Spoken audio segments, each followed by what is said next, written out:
How you doing today, Jeff? I'm doing great, Brian. Thank you so much for joining me today. Happy Earth Day. Yeah, happy Earth Day. That is an excellent background you have there. I love that. Thank you. I'm trying to find the photographer who did that, but I can't figure out who took that picture. I don't know. We got to find it. It's a pretty awesome picture. Well, thank you for joining me to talk about The Secret of the Whales. This four-part event series, years in the making, 24 locations. Did you surprise yourself with the footage you captured this time? Yeah, it's such a great question. Really did. And that's in the context of knowing that it was a very ambitious project to begin with. Trying to photograph whales just in general is a real challenge. The visibility has to be good. The ocean has to be calm. There can't be any storms. The whales have to let you close. All of these things have to line up. And that being said, we were trying to capture whale culture, some of the newest science that's revealing that these animals have rich ancestral traditions. But not only did we get everything that we hoped we got, but we did get these surprises along the way, things that we never could have predicted. Well, like killer whales, for example, I have been fascinated by them since I was a child. You had one orca who interacted on such a personal level. That was just amazing.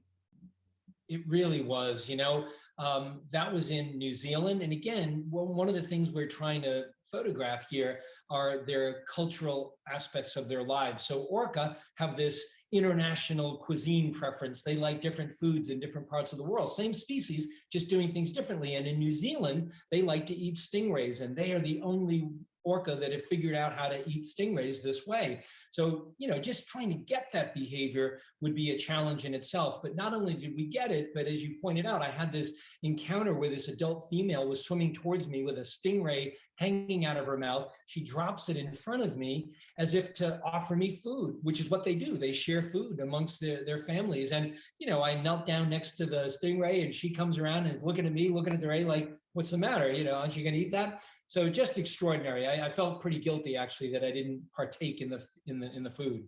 It's funny, Brian. The way I interpreted that was, do I want the stingray or do I want the photographer for lunch? Yeah, well, you might be right. I wasn't thinking that. Probably a good thing. In all my life, I've been a fan of nature and conservation, and I've always heard that the most rare whale to photograph and least known about is the sperm whale because they're at such great depths. You have footage of them nursing.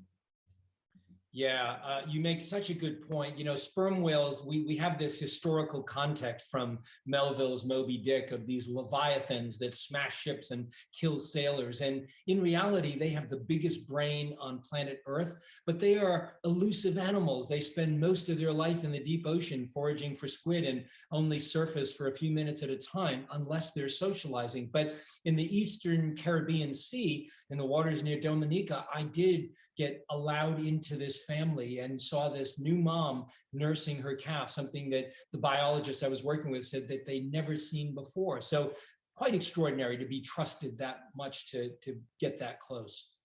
And you also have the feeding habits of young humpback whales that blow circles. That was just so fascinating.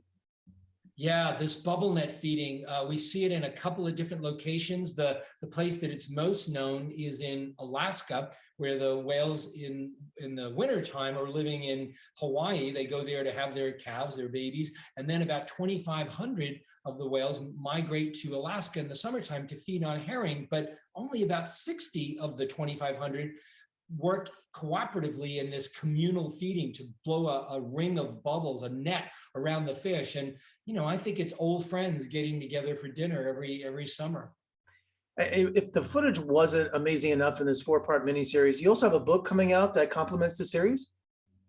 Yeah, that's right. So when I created Secrets of the Whales, I went around to the different divisions at National Geographic, the magazine, where it's a 40-page cover story in the May issue, the book division, the television division, and then it got ramped up to Disney Plus. But yeah, the idea as a storyteller, of course, is to amplify the messages that we think are important, and to be able to put this material out on all of those platforms, magazine, book, and film, is really quite remarkable. And this is also produced with fellow filmmaker and explorer James Cameron. Did you get to meet him and collaborate with him? Yeah, I absolutely did. I've known Jim for several years. This was the first time we worked together. and he actually wrote the foreword for my book, Secrets of the Whales. But having Jim Cameron come into a project like this at the executive producer level is extraordinary. He brings such a unique set of skills as the master storyteller of film, but also as a pioneering ocean explorer. So he could look at the footage that we were bringing back and sort of shape the narrative, make sure that it was going to be perfect for the audience. So between his executive producing and Sigourney Weaver as the narrator, I mean, it just grew organically and in a wonderful way. Brian, I'm Generation X, and I spent a childhood growing up watching Jacques Cousteau, getting my education of the ocean. And when I was a kid, it was all about saving the whales, all the way from conservation of saving these whales from being hunted to extinction. I can't believe how far we've gone, decades later, that we can see these majestic animals now. I'm sure there's still a threat to them, but nothing like there was 30, 40 years ago. Well, yeah, you make an excellent point, and you're right. There has been so much progress made in terms of ceasing things like industrialized whaling around the world. There's still countries that do it, but things have gotten far better. But the bigger problem, of course, is that we are doing so much other damage to the ocean that's affecting not only whales, but everything. We've taken 90% of the big fish out of the ocean in the last 50 or 60 years because of overfishing.